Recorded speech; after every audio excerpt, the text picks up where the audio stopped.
Yo, hello guys, and welcome back to another WordPress tutorial. In this video I will show you how to delete a website in WordPress. So for example, let's say that this is your website and you want to delete it at all. So what you can do, basically there is a lot of methods, and I will show you each method by its own. So the first one, which is going to your website dashboard and start deleting everything. For example, here, move trash and apply. Delete everything in your website. And from here you go again and empty trash, so you will delete them permanently. Again, you go to media pages and you start doing this action again and again until you will have nothing in your website.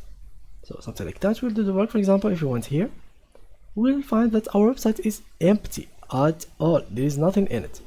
Well, the second method, which is going to your cPanel, let's check. I don't have really my website connected to a cPanel because my website is actually on my PC located, so it is a local host website. But for you, after you open your cPanel, go ahead and open File Manager, and from File Manager you will find the WordPress file. Go ahead and delete it from your cPanel and then click on Apply, then refresh, and your website will be deleted even from here, so it will not even be opened in this page. The third method, which is if you have a local host just like me, what you gotta do is search for your local host. For example, for me I have Bitnami. Here you can open this thingy like that, and from here go to your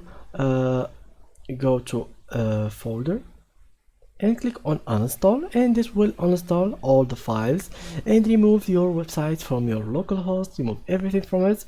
And just an extra information, if you want to save the website and then delete it, you can use this plugin, which is all-in-one plugin. You can import everything, export everything in your website. So yeah guys, that's how you can actually delete your website. Thank you guys for watching, and see you next tutorial. Bye bye.